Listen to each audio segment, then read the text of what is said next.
सबसे पहले तो मैं ये पूछना चाहता हूँ भाजपा की सरकार को और इनके स्पोक्समैन को कि पहले भैया बताएं कि नवजोत सिंह सिद्धू ना तो पार्टी की तरफ से गए हैं ना पंजाब सरकार की तरफ से गए हैं। वो गए as a personal friend of Imran Khan, क्योंकि दोनों क्रिकेटर्स थे, पर्सनल इनवाइट था, वो वहाँ गए। यही सवाल मैं इनको कहना चाहता हूँ, अगर इसकी जो इनका वीज़ा था वो आप एंटी नेशनल गिनते थे कि इनको नहीं था जाना चाहिए, तो फिर एक्सटर्नल अफेयर्स मिनिस्ट्री ने इनको वीज़ा क्यों दिया? फिर सुषमा स्वराज जी ने नवजोत सिंह सिद्धू के जाने से पहले उनको फ़ोन कॉल क्यों किया? फिर हमारे हाई कमिश्नर जो हैं पाकिस्तान में, जो हिंदुस्तान की सरकार के नीचे हैं, वो एक स्पेशल क्रिकेट का बैट देने गए इमरान खान साहब को, उस पर सभी हिंदुस्तान के प्रेजेंट खिलाड़ियों के दस्तखत किए हुए थे। यही मैं सवाल पूछना चाहता हूँ बीजेपी को कि अगर दोनों देशों में कॉम्प्रोमाइज़ या दोनों देशों को पीस नहीं चाहिए था, तो वाजपेयी जी, जिनको हम प्रधानमंत्री नहीं स्टेट्समैन समझते हैं, उन्होंने ज़रूरत महसूस की तो 1999 में वो अपने साथ कई लोगों को बस पे लेकर वहाँ गए। मगर ये बात मैं ज़रूर कहना चाहता हूँ कि जो पाकिस्तानी आर्मी है, उनकी इस्टेब्लिशमेंट है, उनके जर्नल हैं, उन पर हम फेथ नहीं कर सकते। हम पॉलिटिकल लीडरशिप ऑफ पाकिस्तान क्योंकि नए आए हैं। पर सर आप कह रहे हैं आर्मी चीफ पे फेथ नहीं कर सकते, बट सिद्धू साहब का इस तरह से उन्हें जप्फी डालना, देखो, उस पे सवाल निशान खड़े होंगे। देखो सबसे बड़ी बात है, इस बात का तो जवाब सिद्धू साहब ही दे सकते हैं।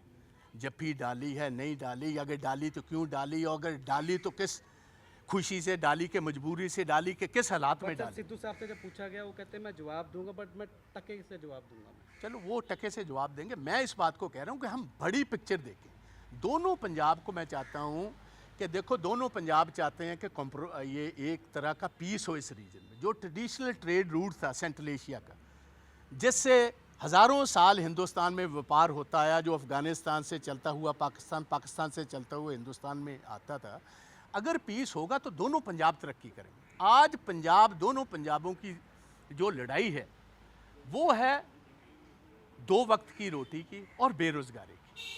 अगर पंजाब दोनों इकट्ठे होंगे, शांति होगी इस रीजन में, तो आप देखेंगे बिजनेस प्रफुल्लित होगा, ट्रेड बढ़ेगा, व्यापार बढ़ेगा, और इसके साथ जो हमारे आज के हालात हैं वो भी बदलेंगे। सो मेरा कहने का मतलब है कि वाजपेयी, ये मोदी साहब भी इस दफ़ा जन्मदिन पर बिना बुलाए जो थे नवाज शरीफ साहब के होकर आए, घर उनके दावत खाकर आए। उस टाइम भी आपको ये सवाल उठाना चाहिए था। ये तो कम से कम वीज़ा लेकर गए थे, वो तो बिना वीज़े के चले गए थे और बिना दावत के चले गए थे। वाजपेयी साहब ने कारगिल अटैक के बावजूद 8 साल बाद, 3-4 साल के बाद जनरल मुशर्रफ को फिर आगरा सपट में बुलाया। तब वो जनरल थे जब हिंदुस्तान के ख़िलाफ़ कारगिल की लड़ाई शुरू। नवाज शरीफ साहब था प्रधानमंत्री थे, और ये पाकिस्तान की आर्मी के चीफ थे मुशर्रफ। और जब वो राष्ट्रपति बने फिर आपने बुलाया, क्योंकि आपने ज़रूरत समझी कि दोनों देशों में बातचीत होनी चाहिए। और तीसरी ये भी मैं ये बीजेपी की सरकार को पूछना चाहता हूँ, हर बात पर आप नेशनल एंटी नेशनल बात करते हो।